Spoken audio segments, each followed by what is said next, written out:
It's no secret that Disney Lorcana is extremely fun to play, but unfortunately it can also be very expensive as well. I'm sure we're all aware by now of the product shortages making it very hard for everyone to find packs to open so that you can find those cards you want to put into your decks. In any trading card game, it's almost always more efficient to buy singles for the decks you want to build instead of opening booster packs, because normally it's cheaper to just purchase the individual cards that you need than it is to purchase the number of booster packs needed for you to find cards randomly. This usually can keep costs down so that you can enjoy the hobby without breaking the bank. Because there isn't enough supply to meet demand though, people are willing to pay more and more for a Disney Lorcana product than normal. For a while now, the market price of a single booster pack has been hovering around $15 instead of the $6 MSRP announced. Because the product is more expensive to open, that in turn makes the cards coming out of the product more expensive as well, increasing the price of singles on the secondary market. Unfortunately, this makes decks that are popular and well tested in the meta right now pretty expensive, especially for all the people who are new to trading card games entering this hobby. Just for reference, let's take a look at one of the most popular decks in the meta right now, Amethyst Ruby Control. There are many versions of this deck, but most of them run many Be Prepareds, Elsas, and Maleficents, oftentimes getting the deck close to $400, if not over. It does tend to run quite a few legendaries, so let's look at a deck that doesn't run as many of those. Maybe that'll be a little bit better. This is a version of a very popular Amber Emerald aggro deck people are playing right now. It plays only 3 legendaries, 7 super rares, and 15 rares, and it's also going to run you over $400. So fine, why don't we look at a deck that runs 0 legendaries that also won the recent tournament that happened in Denver. This is an Amber Steel aggro deck with 0 legendaries, 15 super rares, and 11 rares, and it also will run you around $400. As you can see, the prices for singles, especially cards that everyone has figured out are really good cards, are really expensive and make building decks with them expensive as well. I don't bring this up to discourage you from trying Disney Lorcana. This can be daunting to players who maybe want to try the game but just can't let themselves spend $400 on a deck that for all you know could rotate out of the meta within a month or two. I remember when I started playing physical trading card games not that long ago, the expensive prices for a game I wasn't sure I was going to like made me hesitant to jump in. The starter decks are cheap if you can find them close to MSRP, but they can't hold up against refined constructed decks. That's exactly why I wanted to make this video series and show you that you can still play and win in Disney Lorcana on a budget. I've crafted 3 decks in the starter deck color combination so that you can upgrade the starter decks you found or just purchase the singles for those decks for under $100. Sneaky Buffalo from the Glimmer Gang came up to visit a couple weeks ago, and I thought it would be a great opportunity to put these decks to the test. I challenged him to play each one of my budget decks with whatever constructed deck he felt like playing, no price limit. Because I don't want the video to be super long, I'm going to split up each budget deck into its own video, so there will be 3 in total, and today we're showcasing Amber Amethyst. Before I get into the deck, I want to give a shout out to Alchemist's Refuge, who graciously sponsored these videos and provided me with a bunch of cards needed to create these decks and refine them. Remember how I said the cheapest way for you to build your decks is by buying singles instead of opening packs? Well, Alchemist's Refuge is a great place to find a bunch of Lorcana singles you might be looking for at a great price. I regularly search for singles at this store because they do a great job at keeping stock up to date and ship out product really quickly. They're constantly adding more singles as they get more product, and I highly recommend checking them out. I'll link the store in the description of this video, and if you use that link or use the code B2 at checkout, you'll get 5% off of your entire order. The first deck I created is an upgrade to the Amber Amethyst starter deck. This version leans more into the Dr. Facilier package of the starter deck because he's a pretty cheap card and has a really good ability. Dr. Facilier can shift, meaning we can get him out as early as turn 5, and then use his Into the Shadows ability, which bounces our characters back into our hand when they're banished in a challenge. This ability, paired with cards like Magic Broom, Maleficent Sorceress, Rafiki, and Flotsam, create great combos that allow us to shuffle stuff back into our deck, draw cards, and rush characters down without having to use other characters on our board. Because the Amber Amethyst starter deck is already a very aggressive deck, we also keep that theme by playing low-cost, high-lore value characters. With Dr. Facilier's ability, we can quest with cards like Maleficent Biding Her Time, Simba, and Mickey without having to be too worried about whether they get challenged and banished, because if they do, we can just play them again next turn and keep providing pressure. I want to go over a couple combo pieces included in this deck. I chose Hey Hey because he's a 1-drop that we can play aggressively, and his support ability helps some of our other characters punch up when needed. Cards like Magic Broom, Dr. Facilier Charlatan, and Maleficent Sorceress make for good challengers in this deck, but with only 2 strength, they sometimes need a little help doing enough damage to banish other characters. Maleficent Biding Her Time on turn 1 into Simba Protective Cub on turn 2 is about the best opening you can ask for in a deck like this, and Maleficent is much cheaper than Lilo while playing the exact same role that Lilo would. Magic Brooms allows you to shuffle your Dr. Facilier Agent Provocateurs back into your deck if they get removed, and more importantly allows you to shuffle Maleficent Sorceress and Friends on the Other Side back into your deck as well. Card draw is king, so any chance you have to do that is probably not a bad move. Also, Snow Queen allows us to exert any threat the opponent has so that we can challenge them or use Rafiki or Flotsam to rush them, since these colors don't have any hard removal like Dragonfire or Let It Go. Then finally we have the Flotsam and Jetsam package, where they each give each other their keywords, giving us more evasive characters to quest with and more rush characters to challenge with. All the other cards that aren't mentioned basically lean into our win condition of characters that can quest aggressively and potentially take trades if needed, keeping in mind we're trying to get to 20 lore quickly and only taking trades when they're favorable for us. Now I understand not everyone might have these exact 60 cards, which is totally okay. For tips on how to adjust decks and slotting cards in and out, I highly recommend checking out my video on how to build decks in Disney Lorcana, where I go deeper into that topic. The main thing to consider when replacing cards in a deck is first, making sure the cards align with your win condition, and second, that it fulfills the similar or equally important role that the card you're replacing was. For instance, let's say you're having a hard time finding enough Dr. Facilier Agent Provocateurs. Obviously, you won't be able to find a single card that fulfills his role specifically, but he has many roles in this deck. He has an ability that lets you bounce characters that are banished in combat, and he has 3 lore, making him a threat because he can greatly progress your win condition when he quests. If you wanted to fill the role of bouncing characters, you could try adding Mickey Wayward Sorcerer to the deck since one comes in the starter deck. That way you can at least bounce your brooms. Or if you think it's more important to have that extra lore gain, slot in Moana instead for her 3 lore. On the flip side, some of you might have some more expensive but better cards you can use for this deck too, and that's great. Do the exact same thing and find cards that can be replaced with those cards because they fulfill the role better or in a better way. For instance, if you were able to find some Stitch Rockstars, you could replace Dr. Facilier, Ariel, or Flotsam because although they serve a good purpose in the deck, your deck will be much stronger with Stitch, which synergizes even better with your aggro win condition and adds additional ways to draw cards. Now that we've broken down the deck, let's see it in action. Sneaky is running an Amber Ruby Princesses / Shield of Virtue deck. He plays Shield of Virtue and other cards like Aladdin Heroic Outlaw to get some nasty combos off with that. He also runs Rapunzel to heal the characters he's used to challenge, and I think more princess package stuff as well. His deck had no cost restriction, so it's purely whatever he felt like building and playing, similar to what you might find at one of your local Lorcana leagues. What I'm essentially looking for is some early 1-drops,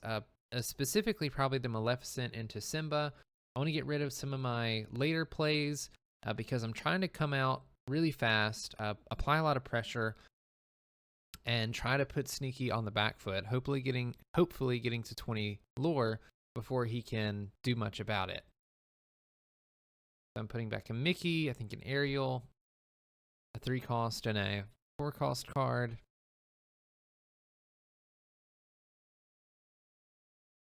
I'm putting back a Hey Hey because I have a few 1-drops in hand. I see a Hey Hey and a Pascal. Not exactly sure what the other 2 cards are in my hand. I think at this point I'm considering keeping a card just to ink. I think that's what I do. I think I know that there's a couple uninkable cards in my deck, and I'm basically trying to plan out my first couple turns. I know that I have some cards that I want to ink, and then I know some cards that I want to play, so I want to guarantee basically the first 2 turns of my game. So you see I only mulligan 2 cards. We're going to put those back into the deck, and then we're going to shuffle up. And then we're going to get right into the match. Okay, looks like Sneaky won the roll. We see Be Prepared, some other Ruby stuff in his hand. He's definitely running a shield combo thing, so one thing I need to be worried about is Aladdin plus shield. See, I put that Hey Hey in hand that I mentioned earlier. We're going to play Pascal, which is also a really good 1-drop play for this deck because I know that I have stuff I'll be able to play on turn 2, which means Pascal will gain evasive and I can start questing for that lore pretty early and pretty quickly and start pressuring Sneaky. He's going to come down with a Gaston, basically just trying to prepare for anything that comes down. Like if I play a Simba Exerted, the Gaston will be able to take it out. You can see I put another Hey Hey into the Inkwell. I think somebody was talking to us at this point. We were at my LGS, and he would go, put a Simba. I don't exert Simba because I don't need him to protect anything this turn. Pascal has evasive, and I don't want him to be challenged by this Gaston, so I'd rather save him so that I can play something next turn, maybe quest and protect those things. Obviously, because this is a budget deck, sometimes you don't get it as explosive as turns as you'd like, which is honestly part of why we run part of the Dr. Facilier package, is because I know that I'm probably not going to be able to be so explosive that I can win by turn 7. So we need something that can help us push through to 20 lore in the middle of the game. We see an Aladdin Street Rat come down, which is really not good for us. That takes away a lore, makes it even harder for us to get to our 20 lore if Sneaky's going to be knocking us down a bunch of lore over and over again. But you see, I have quite a few cards in hand, and I'm not just throwing everything onto the board. It would be really easy for me to just put a bunch of cards down, But I want to conserve a little bit of a hand size because in case he has some sort of board wipe, like a Be Prepared or starts taking my stuff out. We play Maleficent on turn 3 to draw an extra card. Again, just trying to keep our hand kind of full. We can pretty easily quest with the Pascal going up for 1. We're going to quest with the Simba too, mainly because we're trying to put some pressure on. If he takes out the Simba with the Gaston, that's actually pretty okay. I know that he can't shift Aladdin on this turn, which is mainly the one thing that I'm worried about with that Street Rat Aladdin. Also, now that we have another character on board with Maleficent, I don't have to worry about when Simba gets taken out, Maleficent being taken out. So that's exactly what happened. Gaston takes out Simba, which I think is a fine trade. It means that I don't have to worry about Gaston anymore when I'm questing with things.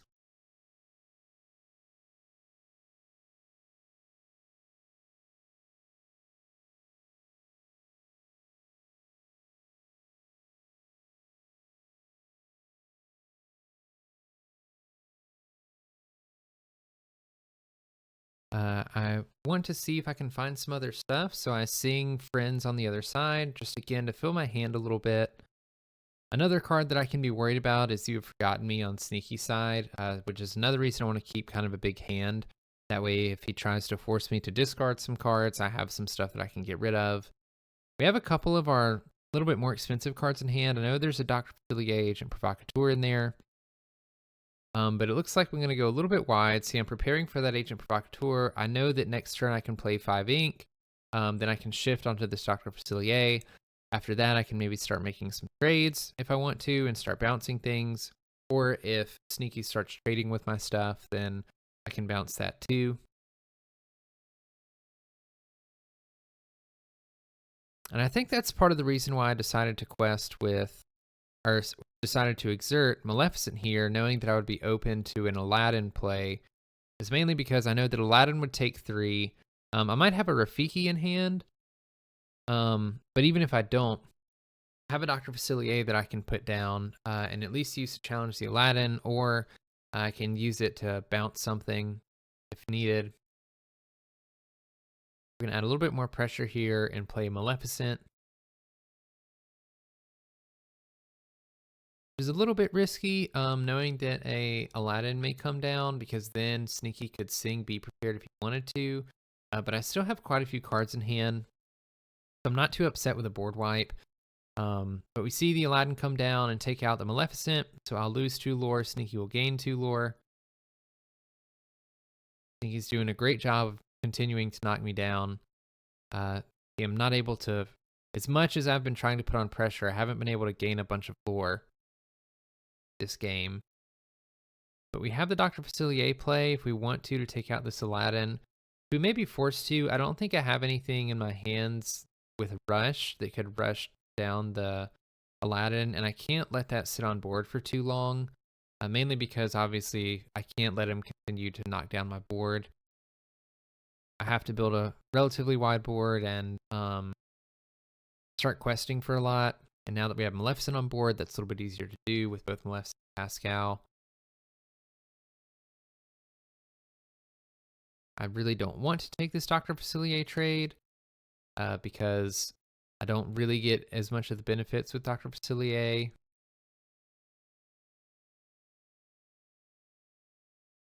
See what I decide to do here, though.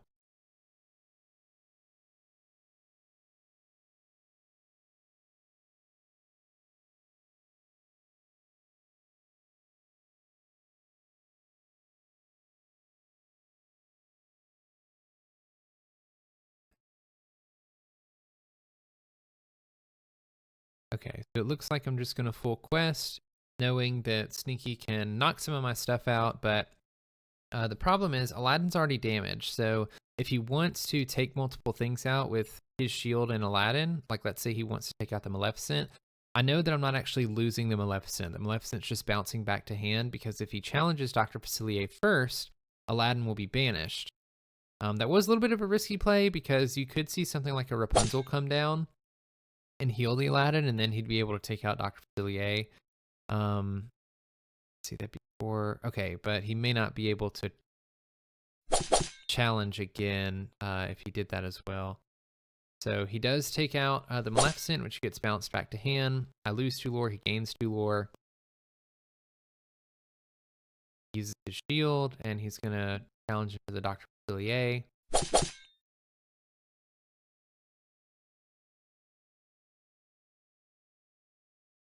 Again, I lose 2 and he gains 2, but the Aladdin gets banished. Good. I also noticed he only had 2 cards in hand. So I'm sitting in a pretty good spot because there's not many things that can be in hand. Right now, he only has 5 ink in his inkwell. So I know that he can't be prepared next turn. Meaning I can go a little bit wide and quest with a bunch of stuff, trying to put on a bunch of pressure. Obviously, I don't want to throw everything that I have in my hand on the board. Because if the Be Prepared comes down, which it's bound to eventually, I want to make sure that I have stuff to play afterwards. So I want to search for a couple things. I'm looking for a Friends. I must have some 1-drops that I can play. I think there's a Maleficent in there for sure. Okay, so I haven't inked for the turn. I'm going to ink a Jetsam. Right now, I'm just kind of trying to go wide, pressure the board. Yeah, we see the Maleficent biding her time come down. We also see a Brooms come down, and I can shuffle back in a Friends on the other side so that I can continue to draw cards. My hand's getting a little bit low. And again, I know that a Be Prepared is probably coming soon. That's one of the scariest things that I have to look out for in this matchup. Mainly because with Amber Amethyst, it's good at going wide and gaining a lot of lore that way. So obviously when we face something like a board wipe, that's something that I have to be a little bit more scared about.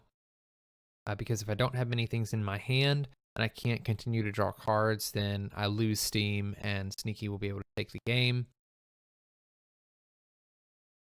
That's really unfortunate for Sneaky. It looks like he was only able to play a Hey Hey, so he must have a pretty bad hand if that's all he can do. Again, noticing he didn't ink that turn either, which means that if he does want to play a Be Prepared, he can't do it next turn either, which is really, really good for me. That means I can get a bunch of stuff off this turn. And I don't even mind questing with the Maleficent into the Hey Hey, knowing that the Hey Hey is going to be challenging into the Maleficent. We play a Jetsam because Jetsam has evasive, so nothing will be able to touch that. And at this point, I'm just trying to gather as much lore as possible. We're going up to 8. Questing with everything. Yeah, not too worried about the Hey Hey at all. There's a couple things he could play to rush me out, like a Maui maybe. But again, I'm just not too concerned with it. He's kind of just picking off little stuff at that point, which is why I'm trying to be pretty aggressive in my questing. That's kind of what this deck wants to do. You don't care too much, especially when you're ahead, about your stuff being banished, because everything's main purpose is to just gain lore.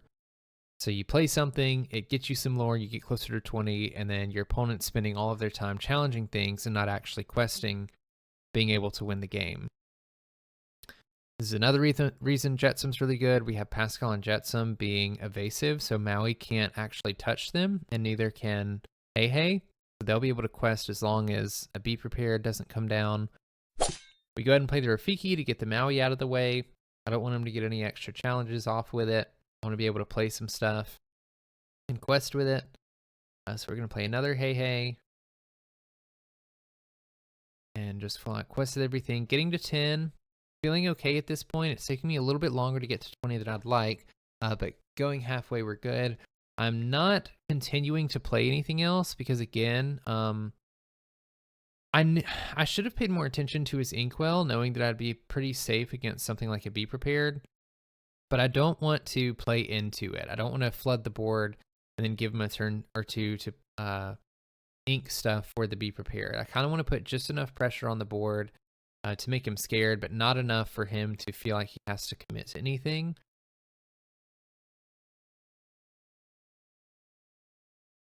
Again, these evasives are just doing work. I'll be able to quest for 2 this turn, guaranteed. And even if I quest with Hey Hey, the only thing he has is the Hey Hey to take it out. And even better, I'll play the Simba Protective Cub, so the Hey Hey can't get through the Simba. Sneaky would have to have some sort of rush character like a Maui to get through the Simba first. And at this point, I'm all the way up to 17, which basically means if Sneaky can't do anything about it, this turn, then I should be able to win. Or sorry, that's 13. I miscalculated. Okay, so I can't win this turn, but I'm getting really close to winning. Sneaky basically has to do something right now. So he does Dragonfire the Jetsam to get rid of the evasive. Just doing something to slow me down. He doesn't challenge into the Simba because then the Hey Hey just gets banished. He only has 2 cards in hand. Again, he only has 5 ink in his Inkwell. He does have 2 lanterns, so he can play something like a Maui and challenge with a bunch of stuff. And then Maui's 5, 4, 5. Yeah, so he could ink something, play Maui, challenge something, ready Maui with shields, and then challenge something again. But I don't have to worry about a Be Prepared or anything. So we're just going to full quest for 3, which will bring me up to 16. And I'm calculating that right now. I know if Maui double challenges something, he can get rid of the Simba, get rid of the Hey Hey. I would need 1 more lore to win at that point, so I go ahead and play the Dr. Facilier. I don't have to worry about it. Be Prepared next turn. So Sneaky would have to find a way to deal with everything, which is going to be really difficult for him.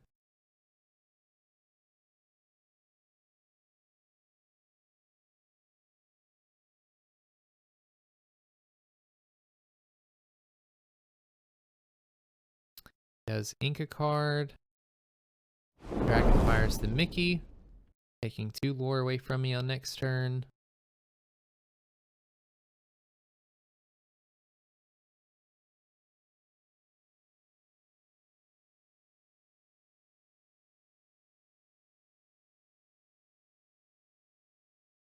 And that should just be game after questing for 4. Unless I miscalculated. I must have miscalculated. 6, 12, 18, 19. Okay, yeah. So getting rid of the Mickey made me just shy of 19. And at this point, there's really nothing that I can do, or there's nothing that I need to do. I'm threatening winning the game next turn. He has 6 ink in his Inkwell. So I know that if he has a Be Prepared in hand, he's going to need to draw an inkable card. And to just kind of get away from the possibility of him drawing that and then doing a Be Prepared, I just pass the turn because I don't really need to do anything. If he has the Be Prepared, he can play it. Then I've got 2 cards in hand that I can play the next turn to threaten winning the game again. He does find an inkable. He will quest with his Hey Hey. And of course, he plays the Be Prepared. We were able to get around the Be Prepared because we didn't just throw our hand on the board and go too wide. Might give him a chance to come back. At this point, I'll sing Fringe just to see what I can find. I have plenty of ink in my Inkwell to play the other stuff that I need. Find 2 Maleficents, so I play both of them in case Sneaky is able to play something like an Aladdin and a Dragonfire, which he won't be able to because he's only going to draw 1 card. And he draws a Rapunzel, which isn't going to help him, which means the next turn I can quest and go to 20. And there you have it, guys. The Amber Amethyst aggro budget deck takes game 1 against Sneaky's constructed Amber Ruby deck. Some key things to pay attention to there is how I was able to play just enough cards to go wide and quest regularly without overcommitting. I was paying attention to times he could play an Aladdin, Maui, or Be Prepared, and making sure I had enough cards in hand so that I could replace the things that were banished. The most important part of this deck is to not overcommit. I hope you all enjoyed and found this first video in the series helpful. 2 more are on the way, the next one being my Sapphire Steel budget deck. So be on the lookout for those. Be sure to like and subscribe if you don't want to miss any future uploads. I do all kinds of Disney Lorcana videos, from news to gameplay to product openings and reviews. Let me know what you thought of my budget deck, and if you want to see more. Until next time, be sure to take care of yourself. My name is Brandon, also known as B Squared. Thank you for watching, and I'll see you in the next one.